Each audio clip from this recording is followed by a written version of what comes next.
Hello student, welcome back to pharma fact with M K YouTube channel. Student इस video में आज फिर से हाजिर है आप सभी लोगों के लिए मोस्ट इम्पोर्टेंट क्वेश्चंस के साथ, जो कि आपके रहने वाले हैं ह्यूमन एनाटॉमी एंड फिजियोलॉजी से।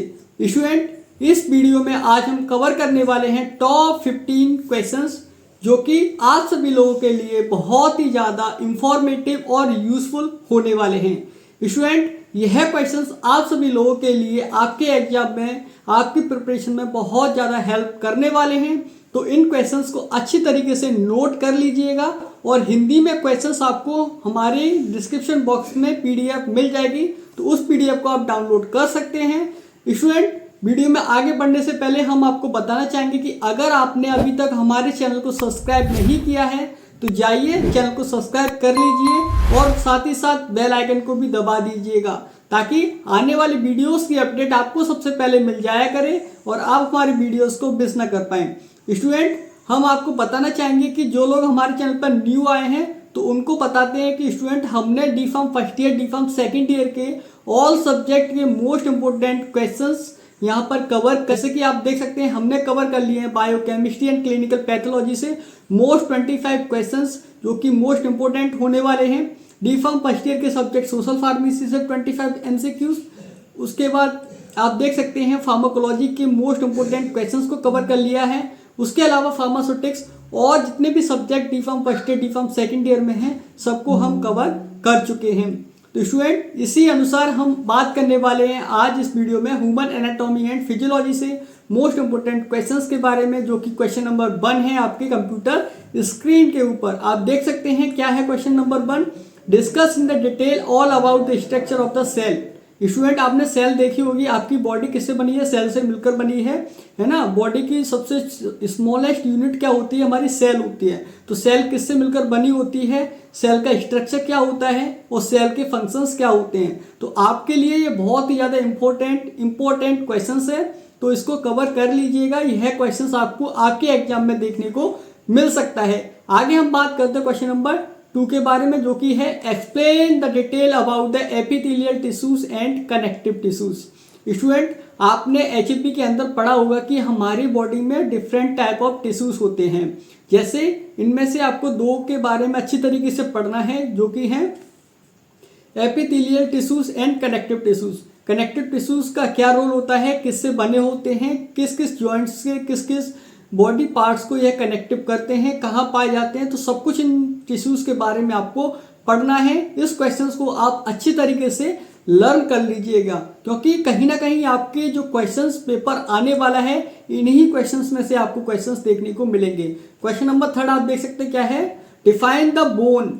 बोन क्या होती है? कोई भी हड्डी के बारे में आपको बताना है, चाहे फीमर के बारे में बता सकते हो। जो भी हड्डियां आपको याद है अच्छी तरीके से, उनके फंक्शंस पता है है ना, कहाँ पर पाई जाती हैं, किससे मिलकर बनी होती हैं, तो उसके बारे में आपको लिखना है। कोई भी एक बोन के बारे में हो सकता है उसका आपको अच्छी तरीके से डायग्राम बनाने के लिए बोला जाए, तो डायग्राम भी अच्छी तरीके से लर्न कर लीजिएगा, है ना। और उसके क्या बताने, आपको फंक्शंस बताने हैं बोन्स के, है ना। एक इस तरीके से आपको क्वेश्चंस देखने को मिल सकता है। अब हम बात करते हैं क्वेश्चन नंबर 4 के बारे में, जो कि है discuss in the detail about the joints. Student आपको पता होगा कि हमारी बॉडी में बहुत तरह के जॉइंट्स अवेलेबल हैं, तो इन जॉइंट्स के बारे में भी आप अच्छी तरीके से पढ़ लीजिएगा। पता नहीं कौन सा जॉइंट्स आपसे पूछ लिया जाए आपके एग्जाम में, है ना। तो जॉइंट्स के अंदर आपको क्या क्या पढ़ना है कि जॉइंट्स क्या होते हैं, कहाँ कहाँ जॉइंट्स हमारी बॉडी में अवेलेबल हैं और किससे मिलकर बने होते हैं, है ना। और उसके अलावा जॉइंट्स का क्या फंक्शंस होते हैं, है ना। इस तरीके से आपको पढ़ना है। स्टूडेंट इतना पढ़ लोगे ना तो आपकी बैक एचपी में नहीं लगने वाली है, इसकी गारंटी हम देते हैं। स्टूडेंट क्वेश्चन नंबर 5 की तरफ चलते हैं, जो कि है right about the composition of the blood. Blood तो समझ में आ गया होगा, है ना। स्टूडेंट आपको पता होगा कि जो ब्लड है हमारा, जो हिंदी में उसको बोलते हैं खून, जो हमारा खून होता है वो किस किस से मिलकर बना होता है, या ब्लड के अंदर क्या क्या पदार्थ प्रेजेंट होते हैं, है ना, और ब्लड का क्या फंक्शंस होता है। तो आप इस तरीके से इनको लर्न कर लीजिएगा ब्लड को। स्टूडेंट आप देख सकते हैं जो कि क्वेश्चन नंबर 6 है। Question number 6, right the structure of the function of spleen.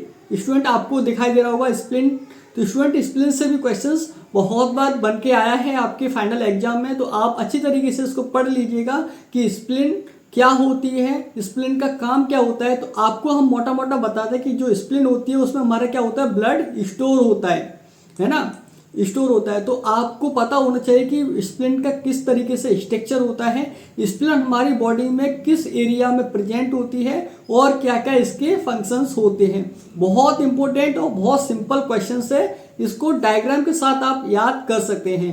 अब हम बात करते हैं क्वेश्चन नंबर 7 की तरफ। क्वेश्चन नंबर 7 जो कि आप देख सकते हो कंप्यूटर स्क्रीन के ऊपर, right the note of lymph node. Lymph node क्या होते हैं, इनके फंक्शंस क्या होते हैं। आपको पता होगा स्टूडेंट, हमारी बॉडी में सर्कुलर सिस्टम के अलावा एक और सिस्टम होता है जिसको बोलते हैं लिम्फेटिक सिस्टम, है ना, जिसमें हमारे लिम्फ क्या होते हैं, फ्लो होते हैं। तो स्टूडेंट उसी क्रिया में हम बात करें या उसी क्रम में बात करें कि लिम्फ नोड क्या होते हैं और ये किस काम में आ जाते हैं, इसका फंक्शंस क्या होता है। क्वेश्चन नंबर 7 आपको इस तरीके से यहाँ पर लर्न करना है। तो स्टूडेंट हम बार बार रिपीट कर रहे हैं कि जिनको भी यह क्वेश्चन चाहिए हिंदी और इंग्लिश, हमारी पीडीएफ लिंक डिस्क्रिप्शन में मिल जाएगा, है ना, इस पीडीएफ का भी और अदर वीडियोस का भी लिंक हमने डिस्क्रिप्शन बॉक्स में डाल रखा है। जिन लोगों ने अभी तक वीडियो नहीं देखी है जाइए और वीडियोस को देखिए। यह वीडियोस आप सभी लोगों के लिए बहुत ही ज़्यादा यूजफुल और इन्फॉर्मेटिव होने वाली हैं। स्टूडेंट आगे हम बात करते हैं क्वेश्चन नंबर 8 की तरफ। Explain the anatomy and physiology of respiration. Respiration का मतलब स्टूडेंट ये है कि आप जो सांस लेते हो, अंदर लेते हो बाहर लेते हो सांस को, है ना, जैसे हमने अंदर ली सांस बाहर ली। तो स्टूडेंट इसमें किस तरीके से कौन सा ऑर्गन इन्वॉल्व रहता है रेस्पिरेशन में, है ना, उसके अलावा रेस्पिरेशन के फंक्शंस क्या होते हैं, तो आपको यह सब बताना होगा। स्टूडेंट आगे हम बात करते हैं क्वेश्चन नंबर 9 जो कि आप देख सकते हो, right the anatomy of heart. Student आपको बताना है कि जो हार्ट होता है हमारा वो किस से मिलकर बना होता है, कहाँ प्रेजेंट होता है, हार्ट के कितने पार्ट्स होते हैं, उसके अलावा हार्ट के क्या क्या फंक्शंस होते हैं। Complete detail well level diagram के साथ देनी है। स्टूडेंट हम आपको एक और टिप देना चाहेंगे। टिप ये है कि स्टूडेंट एनाटॉमी और फिजियोलॉजी का जितना भी क्वेश्चंस आते हैं उसमें आप हो सके जितना ज़्यादा से ज़्यादा आप क्या बना के आओ, डायग्राम पे ज़्यादा फोकस करना, है ना। Diagram well neat and clean बनाओगे तो आपके नंबर ज़्यादा आने के बहुत अच्छे, बहुत ज़्यादा चांसेस हैं। स्टूडेंट समझ गए होंगे मुझे लगता है कि यहाँ तक जो भी बताया है। आगे हम बात करते हैं क्वेश्चन नंबर 10 के लिए। क्वेश्चन नंबर 10 जो कि देख सकते हो आप, describe the anatomy and physiology of GIT. GIT को क्या बोलते हैं, गैस्ट्रो इंटेस्टिनल ट्रैक्ट, है ना। जीआईटी हमारा स्टमक होता है ना, गैस्ट्रो इंटेस्टिनल ट्रैक्ट बोलते हैं जिसको। तो स्टूडेंट इसके भी आपको एनाटॉमी पढ़नी है, उसके अलावा फिजियोलॉजी भी आपको पढ़नी है। तो अच्छी तरीके से क्वेश्चंस को याद और लर्न कर लीजिएगा। क्वेश्चन नंबर 11 की तरफ बढ़ते हैं जो कि है right in the detail about the muscles contraction. Student आपको पता होगा कि जो हमारी मसल्स होती हैं वो किस हिसाब से कॉन्ट्रैक्ट करती हैं, किस हिसाब से डायलेट करती हैं, है ना। तो हमें अच्छी तरीके से मसल्स के बारे में आपको बताना है। क्वेश्चन नंबर 12 जो कि है discuss in the detail about the structure of the spinal cord. Spinal cord का आपको क्या बनाना है, अच्छी तरीके से स्ट्रक्चर बनाना है। उसके अलावा आपको बताना है कि इसके स्पाइनल कॉर्ड के क्या फंक्शंस होते हैं। बहुत इंपॉर्टेंट, बहुत सिंपल क्वेश्चंस है। स्टूडेंट आगे हम बात करते हैं क्वेश्चन नंबर 13 के बारे में जो कि है draw and well level structure of year. Student आपको ईयर का स्ट्रक्चर बनाना है, उसके अलावा एक आइज का स्ट्रक्चर बनाना है, स्किन का भी स्ट्रक्चर बनाना है और इनके बारे में अच्छी तरीके से आपको लर्न भी करना है ना। क्या क्या किस तरीके से हमारे ईयर आइज काम करते हैं, किस कंपोजिशन से बने होते हैं और इनके क्या क्या फंक्शंस होते हैं, सब कुछ आपको यही तीनों चीज़ें आपको कवर करनी है, लर्न करना है विद लेवल डायग्राम के साथ, है ना। डायग्राम बनाना कभी मत भूलिएगा। एचईपी की बात करें मतलब डायग्राम, अच्छी तरीके से डायग्राम आपको वहाँ पे बनाने हैं। आगे हम बात करते हैं क्वेश्चन नंबर 14 के बारे में जो कि है right the physiology of urine formation. आपको पता होगा स्टूडेंट कि आपका यूरिन किस तरीके से बनता है, यूरिन फॉर्मेशन, यूरिन बनाने में कौन कौन से ऑर्गन्स रिस्पॉन्सिबल होते हैं, तो आपको उनके बारे में भी पढ़ना है। तो यूरिन फॉर्मेशन करने के लिए सबसे ज़्यादा आपका जो रोल प्ले करते हैं वो कौन करते हैं, किडनी करती हैं। तो स्टूडेंट किडनी के बारे में अच्छी तरीके से पढ़ना है, यूरिन फॉर्मेशन के बारे में अच्छी तरीके से पढ़ना है। उसके अलावा आप एक और चीज़ पढ़ सकते हो, यूरिन स्टोर कहाँ करते हैं। आपको पता होगा यूरिन हमारा जब बनता है, बनने के बाद कहाँ जाकर स्टोर होता है, तो आपको इसके बारे में भी पढ़ना होगा। इंपॉर्टेंट क्वेश्चंस है। अब हम बढ़ते हैं लास्ट क्वेश्चंस की तरफ। स्टूडेंट आप देख सकते हो लास्ट क्वेश्चंस क्या रहने वाला है, right the anatomy of male and female reproductive system. Male और फीमेल का रिप्रोडक्टिव सिस्टम के बारे में भी पढ़ना है विथ लेवल डायग्राम के बारे में। हम आपको बार बार रिपीट कर रहे हैं कि कोई भी क्वेश्चन आए डायग्राम जरूर बनाना है, बिना डायग्राम के एचईपी में काम नहीं चलने वाला है। तो स्टूडेंट इस तरीके से आपके यहाँ पर 15 क्वेश्चंस को हमने कवर किया है, जो कि बहुत ज़्यादा मोस्ट इंपॉर्टेंट क्वेश्चंस हैं आप सभी लोगों के लिए। यह क्वेश्चंस प्रीवियस ईयर में भी पूछे गए हैं, तभी हमने इन क्वेश्चंस को वहाँ से सिलेक्ट किया है आप सभी लोगों के लिए।